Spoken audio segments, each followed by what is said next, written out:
నమస్తే, నేను మీ Rajendra. For the పీపుల్కి స్వాగతం. మాజీ ముఖ్యమంత్రి జగన్మోహన్ రెడ్డి విచారణకు రావాల్సిన అవసరం లేదు. ఏ కేసులో? బాబాయ్ హత్య కేసులో, వివేకానందరెడ్డి హత్య కేసులో విచారణ ఎదుర్కోవాల్సిన పరిస్థితి ఇక జగన్మోహన్ రెడ్డికి లేదు అని కోర్టు తేల్చి చెప్పింది అన్నటువంటి వార్త చూసాం. ఇందులో నిజం ఎంత అనంటే ఎస్, నిజమే. సందేహపడాల్సిన పరిస్థితి లేదు ఇక్కడ. కారణం ఒకటే, సుప్రీంకోర్టులో సునీత వెళ్ళి దర్యాప్తు జరుగుతున్నటువంటి పరిస్థితుల్లో ఎవరైతే కుట్రదారులు ఉన్నారో వాళ్ళను వదిలేశారు, పాల్గొన్న వాళ్ళ మీద మాత్రమే ఛార్జ్షీట్లు వేశారు అన్నటువంటి వాదన సుప్రీంకోర్టులో వినిపించి మరింత లోతైనటువంటి విచారణ జరగాలి అన్నటువంటి వాదన కూడా చేసినటువంటి పరిస్థితి చూసాం. మరి సుప్రీంకోర్టు ఎలా స్పందించింది? ఫైన్, విచారణ జరగాలని మీరు కోరుకుంటున్నటువంటి పరిస్థితుల్లో హైదరాబాద్ నాంపల్లి సిబిఐ కోర్టులో మీరు మళ్ళీ పిటిషన్ వేసుకోండి అన్నటువంటి పరిస్థితి. అలాగే సుప్రీంకోర్టులో సిబిఐ అధికారులు కూడా చెప్పింది ఒకే మాట, మా వంతు దర్యాప్తు ముగిసిందని భావిస్తున్నాం. ఇవాళ సుప్రీంకోర్టు గనక ఆదేశాలు ఇస్తే మరింత లోతైనటువంటి విచారణ చేయాల్సిన అవసరం ఉందని కోర్టు భావిస్తే, అలాగే కుట్రదారులు ఎవరు అన్నటువంటి ఆలోచన గనక కోర్టుకుంటే ఖచ్చితంగా మీ ఆదేశాల మేరకు మేము దర్యాప్తు చేయడానికి సిద్ధం. బట్ మా వర్షన్ వరకు మేము పూర్తి చేశాం, సంపూర్ణమైనటువంటి దర్యాప్తు చేశామని సిబిఐ అధికారులు ఇచ్చినటువంటి సమాచారం. సుప్రీంకోర్టు ఇచ్చినటువంటి ఆదేశాల మేరకు మళ్ళీ హైదరాబాద్ సిబిఐ కోర్టుకు వచ్చినటువంటి సునీత ప్రయత్నం.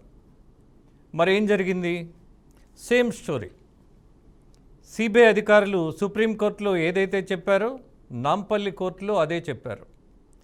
దాని మీద లోతైనటువంటి విచారణ చేయాల్సిన పరిస్థితి ఉందనుకుంటే it is up to you అని నాంపల్లి సిబిఐ కోర్టుకి వదిలేశారు అధికారులు. ఫైనల్గా సిబిఐ కోర్టు ఇచ్చినటువంటి వెర్డిక్ట్ ఒకటే, జగన్మోహన్ రెడ్డి మీద దర్యాప్తు చేయాల్సిన అవసరం లేదు అన్నటువంటి సమాచారం ఇచ్చినట్టుగా ఆ కోర్టు తీర్పు ఉన్నది అన్నటువంటిది ఇవాళ బయటకు వచ్చినటువంటి సమాచారం. అలాగే దీని మీద మొత్తం మీద న్యాయ సంబంధమైనటువంటి విషయంలో హైకోర్టు సీనియర్ లాయరు, అలాగే మానవ హక్కుల సంఘ అధ్యక్షులు ఏపీ నుంచి మనకి ముప్పాళ్ళ సుబ్బారావు గారు అందుబాటులో ఉన్నారు. సుబ్బారావు నమస్తే.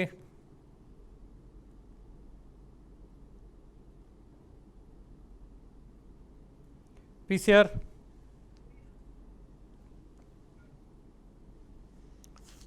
సుబ్బారావుని తీసుకోండి.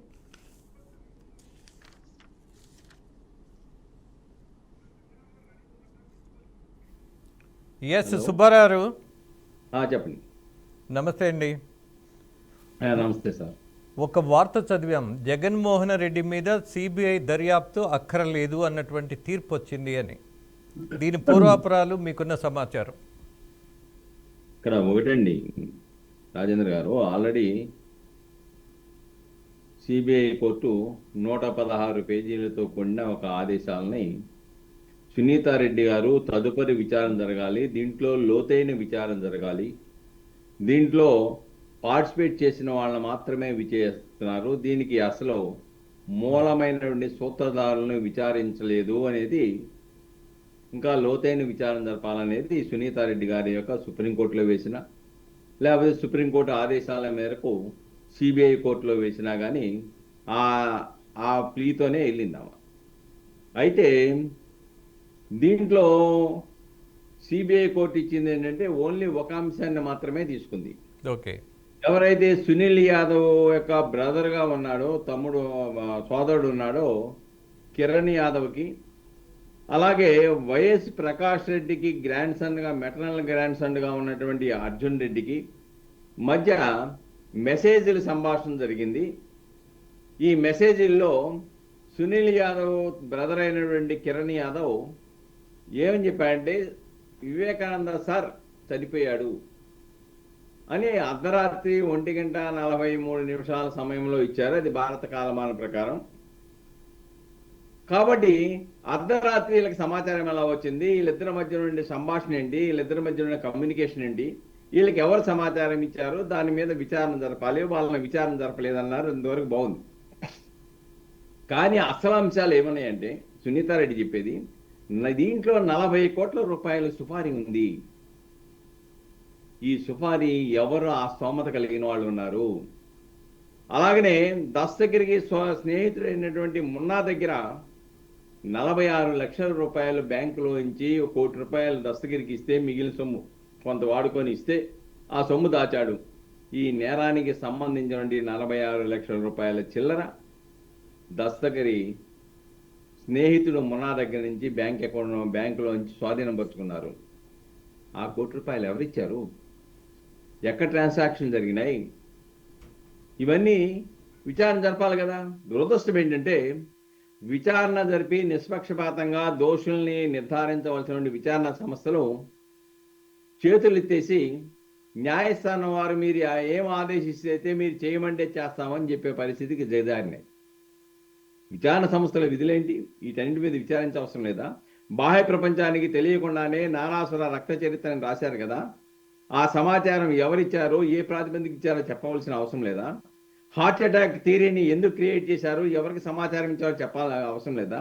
బాహ్య ప్రపంచానికి తెలియకుండానే జగన్మోహన్ రెడ్డి గారు మేనిఫెస్టో సమావేశంలో అజయ్ కలాం కానీ, ఓఎస్డి కృష్ణమోహన్ రెడ్డి కానీ, మరొకళ్ళు కానీ జగన్మోహన్ రెడ్డితో పాటు ఉన్నారు. 5:30 ప్రాంతంలోనే పైకి ఫోన్ రావడం, వాళ్ళ మిస్సెస్కి, వాళ్ళు వచ్చి కిందకి చెప్పడం, ఈయన పైకి వెళ్ళడం, కిందకు వచ్చేసి బాబాయ్ నో మోర్ అని చెప్పడం, ఇవన్నీ కూడా వాళ్ళ యొక్క సాక్ష్యాలు ఉన్నాయి. విచిత్రం ఏంటంటే కృష్ణమోహన్ రెడ్డిని విచారించారు, అజయ్ కలాంని విచారించారు, కాబట్టి జగన్మోహన్ రెడ్డిని విచారించే అవసరం లేదనేది ఈ తీర్పులో సారాంశం. అర్థం కాని అదే. అసలు ఫోన్ మాట్లాడింది భారతిరెడ్డి గారు, జగన్మోహన్ రెడ్డి గారు. వాళ్ళు చెబితే వీళ్ళు విన్నారు, కాబట్టి వీళ్ళని విచారించారు, కాబట్టి జగన్మోహన్ రెడ్డి గారిని విచారించే అవసరం లేదనేది దీంట్లో ఏదో లోపం కనబడతా ఉంది. రెండోది ఇంకోటి, బాహ్య ప్రపంచానికి తెలియకుండానే జగన్మోహన్ రెడ్డి గారికి బాబాయ్ చనిపోయారని తెలిసినప్పుడు ఎవరైనా బాబాయ్ చనిపోతే ఇమ్మీడియట్గా రెస్పాండ్ అయిపోయి త్వరితగతిన వెళ్ళిపోతారు. కానీ ఈయన సాయంత్రం 4 గంటల వరకు ఆ ప్రాంతానికి వెళ్ళాల. కానీ వెళ్ళినోడు మెదలకుండా కూర్చున్నాడా? నేరం ఎలా జరిగిందో కూడా విచారణ సంస్థలు విచారించకుండానే ఈయన చెప్పడం మొదలెట్టేశాడు. ఇవన్నీ విచారించాలి కదా. ఇవన్నీ విచారించకుండా ఓన్లీ దీని వరకే పరిమితం అవ్వాలి అని అంటే అసలు ఆనాడు భారతిరెడ్డి గారికో లేకుంటే జగన్మోహన్ రెడ్డి గారికి ఎవరు ఫోన్ చేశారు, ఏమని ఫోన్ చేశారు? ఆ ఫోన్ చేస్తే ఆ ఫోన్లో హార్ట్ అటాక్ అని చెప్పారా, లేకపోతే మర్డర్ అని చెప్పారా, లేకపోతే ఏమని చెప్పారు, నారాసుర రక్త చరిత్రని చెప్పారా?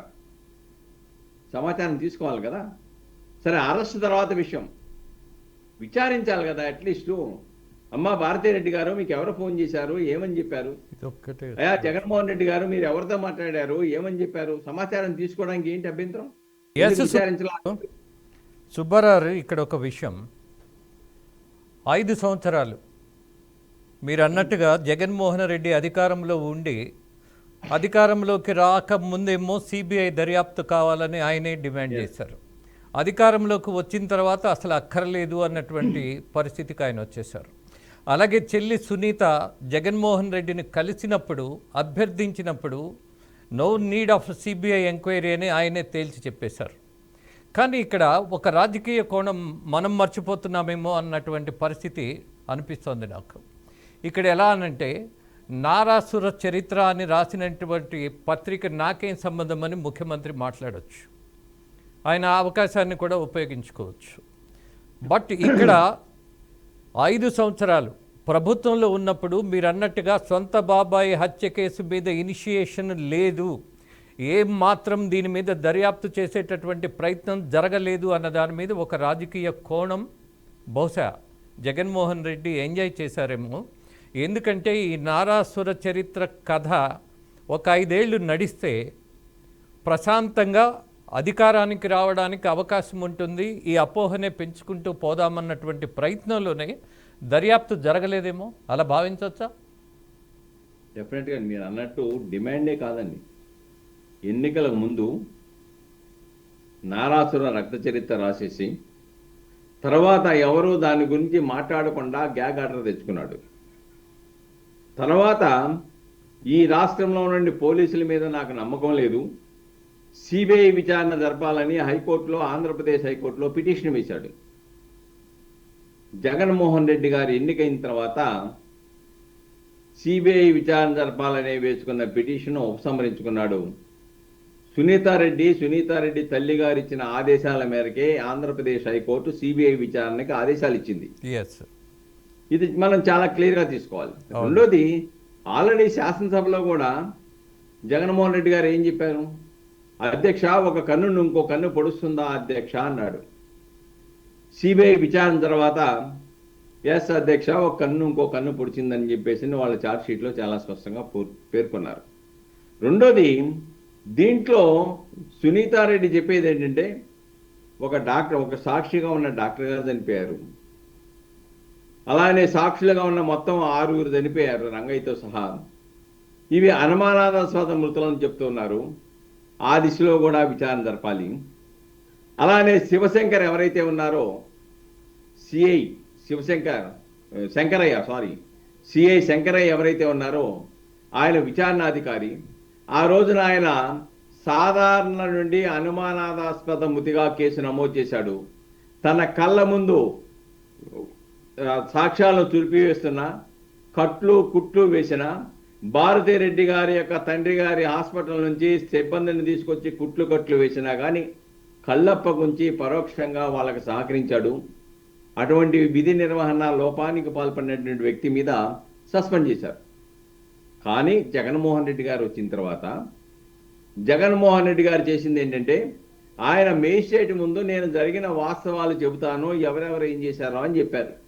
దాని ప్రాతిపదికగా సిబిఐ పిటిషన్ వేసింది కోర్టులో. తర్వాత కొద్ది రోజులకి శంకరయ్య నేను న్యాయస్థానంలో నా యొక్క వాంగ్మూలం ఇవ్వను అని చెప్పాడు. తర్వాత వారం రోజులు తిరగకుండా విధి నిర్వహణ లోపానికి పాల్పడటమే కాకుండా కేసును ప్రక్కదోవ పట్టించడానికి ప్రయత్నం చేసినట్టు ఆ శంకరయ్యకి ప్రమోషన్ ఇచ్చి పోస్టింగ్ ఇచ్చారు. ఇవి చూడాలి మనం. మీరు చెప్తున్నటువంటి లాజిక్ వెరీ కన్విన్సింగ్గా ఉంటుంది. బట్ కోర్టు తీర్పు గమనించినప్పుడు అసలు జగన్మోహన్ రెడ్డి మీద మనము దర్యాప్తు చేయాల్సిన అవసరమే లేదన్నటువంటి వెరిడిక్ట్ వచ్చినటువంటి పరిస్థితుల్లో I have a simple question Subbarao. ఇవాళ కూటమి ప్రభుత్వం వచ్చి 1 సంవత్సరం 8 నెలలు అయ్యింది. వాళ్ళు ప్రతిపక్షంలో ఉన్నప్పుడు సునీతకు ఇచ్చినటువంటి మద్దతు మామూలుది కాదు. నైతికమైనటువంటి మద్దతు కోసం మేము నిలబడుతున్నామని ఆ రోజు రాజకీయ పార్టీలన్నీ ఆమె తరపున నిలబడ్డాయి. మరి ఇవాళ కూటమి ప్రభుత్వం వచ్చిన తర్వాత ఈమె వేడుకున్నటువంటి దర్యాప్తు ఏదైతే ఉన్నదో అది ఎందుకు ఇనిషియేట్ చేయలేకపోతోంది? ఒట్టి మాటలతో వదిలేస్తున్నారా ఇవాళ ఉన్నటువంటి ప్రభుత్వాధినేతలు కూడా అన్నటువంటి ఆలోచన వస్తుంది. దీన్ని ఎలా తీసుకోవాలి? ఇక్కడ ఒకటండి, ఈ విచారణ సంస్థ సిబిఐ కేంద్ర ప్రభుత్వ అధీనంలో ఉన్నటువంటి విచారణ సంస్థ ఈ రోజున విచారణ జరుగుతుంది. మీరు చెప్పినట్టుగా 2 సంవత్సరాలకు దగ్గర పడుతున్నా కానీ గతంలో రామ్ సింగ్ లాంటి వాళ్ళ మీద సునీతారెడ్డి భర్త మీద కూడా బెదిరించి కేసులు పెడితే దర్యాప్తు సంస్థ కూడా సైలెంట్గా ఉండి హైకోర్టుని అయ్యా మేము ఇలా చేయలేమని వేడుకున్నారు. అవినాష్ రెడ్డిని అరెస్ట్ చేసేటప్పుడు అడ్డుకున్న చేతగానిలా సిబిఐ లాగా వెనక్కి వెళ్ళింది, కేంద్ర బలగాలను అడగల. ఇవన్నీ చూసిన తర్వాత గతంలో మద్రాస్ హైకోర్టు కానీ తర్వాత సుప్రీంకోర్టు కానీ చెప్పిన విధంగా ఈ యొక్క సిబిఐ అనే విచారణ సంస్థ పంజరంలో చిలక లాంటిదనేది ఏదైతే వాళ్ళు ప్రస్తావించారో దానికి పరిపూర్ణమైన అర్థాన్ని వివేకానంద రెడ్డి మర్డర్ కేసులో సిబిఐ స్పష్టం చేసింది. ఇక్కడ కూటమి ప్రభుత్వం గతంలోలాగా కాకుండా ఇక్కడ విచారణ సంస్థలు సహకరిస్తాయి, ప్రభుత్వం సహకరిస్తుంది. అయినప్పటికి కూడాను సిబిఐ ఎందుకు అడుగు ముందుకేసి విచారణ జరపలేకపోతా ఉంది? ఎవరు ప్రభావితం చేస్తా ఉన్నారు? ఎందుకు సిబిఐ ఈ విధంగా వ్యవహరిస్తూ ఉంది? దేశంలో ప్రధానమంత్రులను అరెస్ట్ చేశారు, ఇందిరాగాంధీని అరెస్ట్ చేశారు, పివి నరసింహరావు గారిని అరెస్ట్ చేశారు, అలానే కేంద్ర మంత్రులను అరెస్ట్ చేశారు, అలానే మాజీ ముఖ్యమంత్రులను అరెస్ట్ చేశారు, అలానే కేజ్రీవాల్ లాంటి వాళ్ళని అరెస్ట్ చేశారు. ఇలాంటి వాళ్ళందరినీ అరెస్ట్ చేసినటువంటి సిబిఐ వివేకానంద రెడ్డి మర్డర్ కేసులో ఎందుకు ఇంత జాప్యం జరుగుతుంది? ఎందుకు ప్రాపర్గా ఇన్వెస్టిగేషన్ చేయలేకపోతుంది, ఎందుకు చేతులు ఎత్తేస్తుంది, మేము నిస్సహాయులమని చెప్పేసి న్యాయస్థానం ముందు ఎందుకు చెప్పుకుంటుంది?